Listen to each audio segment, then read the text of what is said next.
Ayan, sa muli po ay magandang hapon. Ito pong topic natin na container gardening, ito po ay isang bahagi lamang ng urban agriculture. Tayo naman, ang focus natin sa hapong ito ay tungkol sa pagtatanim. Dinidiin ko po dito yung organikong pagtatanim. Ibig sabihin, yung pagtatanim po natin ay dapat maging natural. So yun po, yung aking ibinigay sa inyo na handouts, diyan nyo po ako susundan. Ano po? Dahil yan yung magiging content ng ating lektura at ganun din ng ating gagawing mga demonstrasyon mamaya. So atin na pong pagsisimulan. Kung inyo pong susundan ako sa aking babasahin, ang sabi dito, ang organikong pagtatanim sa container, ito yung container gardening, ay isang uri ng produksyon ng halaman. Magpuproduce tayo ng halaman gamit lamang ay yung lata, galon na plastic, mga lumang gulong, drum, balde o sirang mga timba, yung malalaking tubo o yung pipe, maging plastic man, bunot ng niyog, kahon na kahoy, yung crates, yung pinaglagyan ng mga prutas, gano'n. Kahon ng prutas, yung mga baso na plastic, tsaka sako. Nakapaloob dito yung natural na pamamaraan ng pagtatanim sa pamamagitan ng mga gamit ng natural na pataba. Mamaya, gagawa tayo ng natural na pataba. Nang sa ganoon ay iwasan natin yung paggamit ng mga pesticidyong lason. Kung makikita ninyo ay may picture dyan, yan po yung mga halimbawa ng pwede nating pagtamnan. Ngayon naman, ang pagtatanim po kasi sa container ay mayroong napakaraming mga benepisyo. Hindi lang po para sa inyo at ganoon din sa komunidad. Una dyan, ligtas at masustansyang gulay. Pangalawa, tipid sa gastos. Imbis na bibili ka, kung meron ka ng tanim na pechay, mga dahon-dahon dyan, hindi mo na bibilin. Kasi nga, ultimo dahon ngayon na malunggay, di ba, binibili na per tali. Nung araw, hinihingi lang yan. Ngayon, hindi na pwede. Wala nang hingi-hingi ngayon, ano. So, kapag may tanim ka, kahit maliit lang, kahit sa container lang, makakatipid ka. Ano pa? Pangatlo ay yung dagdag kita. Kapag dinamihan mo yung tanim mo, hindi mo kayang ubusin, pwede mong ibenta. So dagdag kita. Actually, nagiging ano na ngayon, ngayong panahon, nagiging tawag dito, dumadami na yung mga plantito at plantita. Yung iba, ang ginagawa nila, hindi na pinapalaki yung kanilang tanim. Kapag nakapagpasibol na sila ng mga talong, okra, yung mga kamatis, yung mga ganito palang kataas, ilalagay na nila yan sa paso, ibibenta na. Sila na yung magpapalaki at magpapabunga. Magandang negosyo din po yun. Ano pa? Madaling gawin. Siguro naman, lahat naman tayo, nung elementary, tayo ay mayroon ng, nagtatanim tayo sa mga garden noon. So, ibig sabihin yan, mayroon na tayong kaalaman tungkol sa pagtatanim. Hindi mahirap po, Ano pa? Nakakawiling gawain. Yung iba ay nawawala yung stress, kapag ginagawa mo to, lalo na kapag nakikita mo ang ganda nung sibol, ang mataba yung tanim. So nawawala yung stress mo, nawiwili ka. Ito yung isa sa pinakamagandang pampalipas oras. Ganon din kapag kayo ay tulong-tulong sa inyong pamilya, imbis na yung inyong mga anak ay nawiwili sa mga laro, sa mga hindi naman mabubuting mga laro, sa gadgets, pwede nyo imbitahin. Magandang banding po ng pamilya mga kasama. Kapag tayo ay nag-engage dito sa tinatawag na container gardening. Nakalimutan kong banggitin dito na kapag tayo ay nagtatanim sa container, nakakatulong din po tayo pala sa ating kapaligiran. Dahil yung mga basura na dapat ay itatapon, dagdag kalat sana, pwede pala nating gamitin. Tutuloy po tayo. Ang una po nating gagawin sa pagtatanim, siyempre, lahat naman ay nagsisimula sa paghahanda ng binhi. Maliban na lang kung ang ating itatanim ay katulad ng mga talbos ng kamote na hindi na nanggaling sa binhi. Puputol ka lang, itutusok mo, okay na. Didiligan mo, okay na. So kadalasan po talaga nagsisimula sa binhi. So yung ating gagawin ay magpupunla po tayo muna ngayong hapon. Kukunin po natin yung ating tray, yung ating hinalo na lupa. Tapos, doon na rin po tayo maglalagay ng ating mga buto. So, nire-request ko po yung ating mga participants. Nasamahan po ako dito para kayo po yung gagawa. Ano po? Ayan, ito po yung ating tray na gagamitin. Ito po ay nabibili. Hindi ko alam kung magkano. Pero, sa inyo naman, kung wala kayong ganito, ay pwede namang gumamit ng iba. Marami naman po mga alternatives. Yung iba nga dyan, dahon ng saging. Pupulupot mo lang, lalagyan mo ng, gagawin mo parang supot. Tapos, may mga lock doon na ginagawa para hindi maghiwalay. Yun yung lalagyan mo ng lupa. Pwede rin po yun. Pero ngayon, ngayong hapon, ang gagamitin natin ay yung tray. Ito po yung lupa. Bali dahil ngayong hapon kasi ay example lang yung ating gagawin. So, ang gagawin natin ay isang klase lang ng buto yung ating itatanim. Ayan. Maganda po yung ating lupa. Loam soil yata ito na mayroong fresh na ipa. Ito po. Nakalimutan ko, dapat pala ito ay basa na. Pero pwede rin naman na pagkatapos nating maglagay dito, didiligan muna natin bago natin ilalagay yung ating buto. So yung ating buto na gagamitin ay yung sili. Sili na lang. Kuya, tanong ko lang, pag sa mga ganitong tray siya, yung mga panlaan, di ba ano lang yung mga halaman lang na mga pinupunla? Kadalasan po kasi, ang pinupunla po natin ay yung mga maliliit lang yung buto. Katulad ng ito, sili, talong, yung kamatis. Pero yung mga sitaw, yung mga upo, patola, mga okra, kalabasa, pwede na pong direct yun. Pero kung ang tanim po ninyo ay ekta-ektarya, isang ektaryang kalabasa, mahirap po magdilig nun. Di ba? Pero ang magandang gawin, gumamit ka nito. At least, dito ka na lang magdidilig. Bago ilipat mo na lang doon sa isang ektarya mong taniman kapag malaki na. Ayun. Pero dahil sa container lang ating gagamitin, ay ito lang din. At ang itatanim natin ngayon ay yung sili. Ito yung siling pangsigang.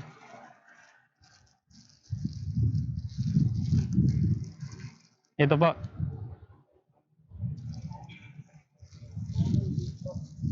Ayun. So ma'am, pwede nyo pong kayo na po ang maglagay. Tapos i-level po natin.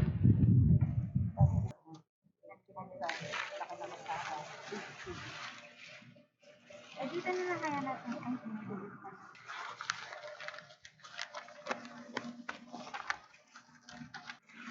kailangan ba po nang pumunta ko yan?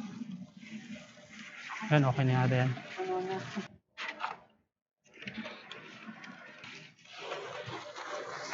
Hindi po natin ito lalagyan. Hindi lalagyan.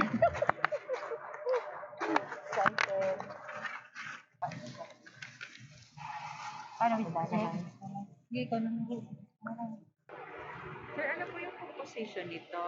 Loam soil po, tsaka ito ipa. Gaano kadami dapat lug ipa? Parang lang po, equal lang sila, parang 1:1. Opo. Mas maganda po yan kung ang ipa natin ay yung ginawang inuling na ipa. Yan po yung mga ginagamit sa mga binibinta. Kailangan po basang-basa? Hindi naman. Bali po ang tamang ang tamang pagbasa ng lupa ay kapag halimbawa ito yung binasa natin, kunyari, ito yung basa. Kapag hinawakan mo siya, diniinan mo, yung bibilog siyang parang bola. Parang clay, parang magaan. Yon, pwede na po yon. Pero pag nabasag, Yun yung pwede ng taniman. yes. Pero hindi yung tumutulo pag ano mo, pag piga mo, hindi yung tumutulo yung tubig. Kasi sobra din po 'yon. Yung tama lang na ano, na kapag binilog mo ay hindi mababasag.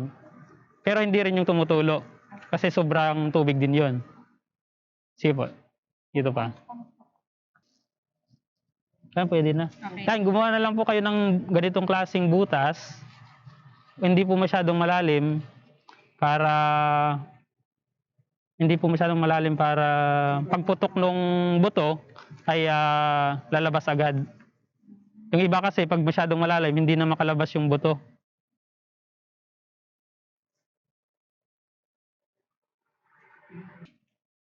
Ilang piraso naman kuya ang inilalagay pag nagpupunta? Isa lang po kada buto, kada butas. Lagay nyo lang po dito para yun. Kasi Tatabunan na po. din. Yes po. Tandaan niyo.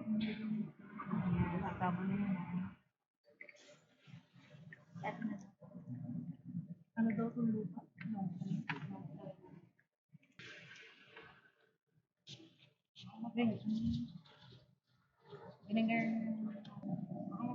Okay na po. I-set aside na po natin.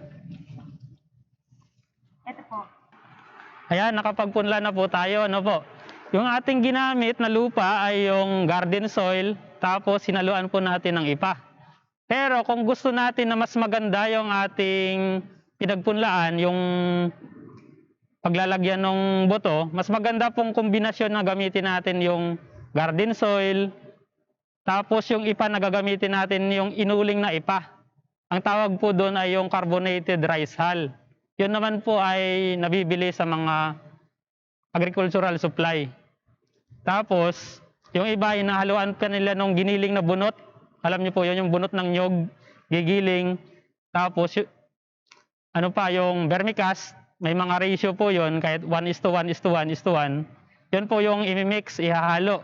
Tapos yun ilalagay dun sa seedling tray. Mas maganda po yun, kasi nga, mas maganda yung holding capacity sa tubig nung mga nabanggit kong mga media.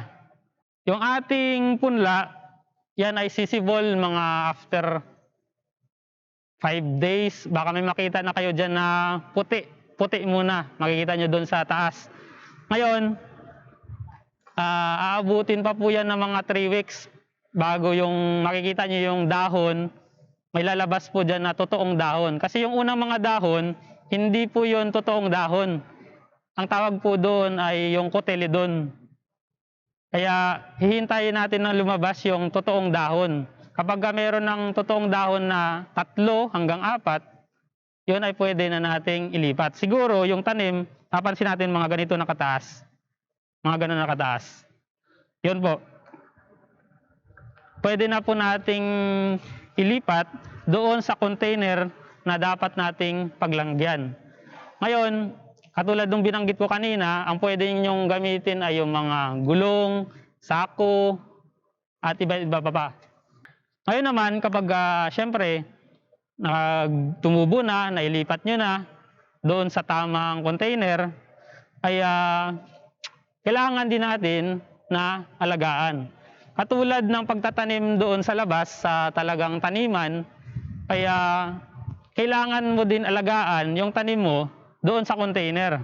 Kasi nga, ang container gardening ay hindi po siya exempted doon sa mga mapanirang mga peste, mga insekto, mga damo, at iba't iba pa. Pero kung maganda yung ating ginamit na lupa, na sterilize, at sigurado naman na ito ay walang buto ng mga damo, kaya mas kukonti ang tsansa na magkaroon po ito ng damo. Ang damo kasi, hindi siya direktang sumisira sa halaman. Ito ay nakikipag-agawan lang doon sa sustansya. So yung halimbawa, ang tanim mo ay pechay, may tumubo dyan na hindi pechay, ibig sabihin, ano na yon? Damo ang tawag doon, o sa English kasi ang tawag namin dyan, yung weeds. Yun. Ganon din, may mga insekto na pwedeng sumira dyan, kinakain minsan yung dahon, yung mga caterpillar, yung yung uod, bulate, minsan nakikita nyo yung tanim nyo, yung stem, nakita nyo natutumba kasi nga mayroong kumakain doon. So yun yung ating aabangan. Ngayon naman ay dahil sa ang ating estilo ng pagtatanim ay sa container lang, mas madali ito. Mas madaling i-control yung mga peste at ganoon din yung mga damo. Hindi katulad nung sa hekta-hektaryang mga taniman. Napakahirap po nun. Kaya nga, ang sabi dito ay siguraduhin natin na ang ating mga tanim ay napoprotektahan laban sa mapaminsalang insekto, uod at iba pang organismo sa natural na pamamaraan. Lagi ko pong sinasabi na natural na pamamaraan kasi discourage po natin ang paggamit noong mga nabibiling mga chemical pesticide. Ngayon may iba't ibang mga paraan. Halimbawa, may damo. Tayo naman ay walang ginagawa. Damuhan na po natin. Aagadin na po natin. Huwag na po nating hintayin na yung damo doon ay lumaki pa. Kasi kapag lumaki yon, nagkabulaklak, namunga, malalaglag doon yung buto, uulit at uulit yung damo kapag hindi natin inagad. So yun, paliit pa lang yung damo, kailangan na po nating bunutin kaagad. Hindi naman po ganun kahirap dahil ang ating taniman lang naman ay maliit lang, nasa container lang. So napakadali. Kapag naman ay namunga na, halimbawa yung talong, yung ating mga patola, upo, ampalaya, lalo na yung ampalaya. Ang ampalaya ay napakaraming mga insekto na dyan yung bumubutas, yung parang, ang tawag namin dyan ay yung fruit fly, yung, hindi ko alam ang tawag nyo sa Tagalog, pero yung tumutusok, tapos makikita mo na lang may mga pinagkainan dun sa labas ng butas. Ganon din po sa talong, malimit din.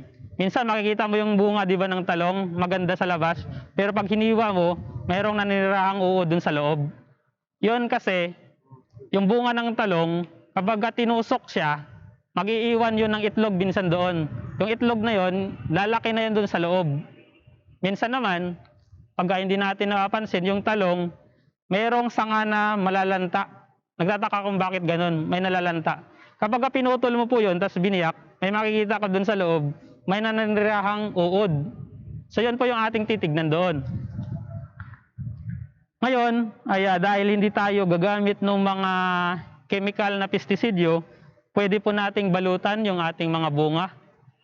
Kapag ang bunga ng ampalaya ay, di ba, lang yan, nakabitin lang. Pwede po kayong gumamit ng papel.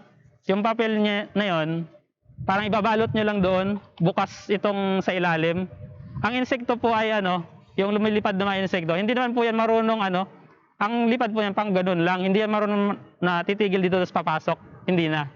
So, kahit bukas po yan, okay lang. Ganun po yung pagbalot. Baka napapansin nyo rin yan doon sa mga mangga. Nilalagyan nila ng dyaryo, yung bunga ng mangga. Bukas lang sa ilalim. Kasi nga, ang insekto, diretso lang. Hindi siya marunong yung susuot pa. Ayun. Pwede nyong balutan kapag meron naman po kayong kulambo o net na hindi ginagamit. Pwede nyo rin pong gawa ng parang bahayan. Ang sa ganoon ay nasisikatan pa rin ng araw, pero hindi napapasok ng mga insekto. Nandyan po sa picture, makikita nyo dyan, merong yung kulay dilaw. Ito po yung trap, sticky trap. Ito po yung malagkit na na patibong na kung saan meron pong yan na nilagay dyan na yung amoy niyan gustong-gusto ng insekto. Kaya lalapit sila dito. Ay paglapit nila, hindi na sila makakaalis. Pwede rin po kayong magtanim ng mga herbal na sa paligid nun. Yung herbal na yung may mga matatapang na amoy katulad ng citronella, katulad nung tanglad, oregano. Yun po kasi, yung mga matatapang na amoy na yon, ayaw nun ng mga insekto sa amoy na yon. Kaya ang gagawin nila, lalaya sila. Hahanap sila ng halaman na walang katabing mabahong amoy para sa kanila. Kaya pwede rin po tayong gumawa ng natural na pestisidyo. Makikita nyo dyan mayroong sili. Yung sili po ay pwede nyo po yung dikdikin, haluan ng dishwashing liquid, tapos i-spray nyo na lang. Marami pa po, yung iba ay gumagamit sa Pampanga, mayroong malawak doon na palayan. Ang sabi nila, nakatipid daw sila sa doon sa, ang palay po kasi mayroon talagang natural na kaawayan ng mga insekto. Ang ginawa nila, alam niyo yung Madrid de Cacao? Yun, pabaho yung dahon nun, di ba? Ang ginawa nila, binuro nila, nilagyan nila ng tubig, ewan ko kung ilang kilong dahon, makalipas yung 2 weeks yata na binabad sa tubig, sinala nila yung tubig, tapos yun yung in-spray sa kanilang palayan. So wala na yung insekto na tapos kung bibili ka naman ng pestiside, napakamahal, di ba? So nakatipid sila at natural pa. So yun po. Yun yung mga pamamaraan para mapanatili natin na yung ating tanim ay lumaki ng maayos at maganda. Ngayon naman, dahil sa nalagaan nating mabuti, ay kapag may tinanim, may aanihin. Sa pag-aani naman po ay kailangan din natin na maging maingat. May mga panahon din na dapat kang mag-ani, may panahon din, may parte ng araw na hindi ka pwedeng mag-ani. Katulad po ng mga halaman na ang inaani natin ay yung dahon, dapat po dyan ay aanihin natin sa umaga. Mga halimbawa po dyan, pechay, mustasa, lettuce, at yung iba pa. Kapag naman, ang harvestin mo ay bunga, kahit anong oras po yun na kayo ay komportable. Ngayon naman, sa pag-harvest po, sa pag-aani, halimbawa, ang aanihin natin ay sitaw. Gumamit po tayo ng gunting. Huwag basta-basta na ihilahin mo lang, nagmamadali ka. Kasi kapag hinila mo, minsan kasama yung mga ibang tangkay, nasisira, nasusugatan yung ating halaman. Ganon din sa ibang bunga, katulad ng okra, ng talong. Gamitan po natin ng kutsilyo o yung gunting.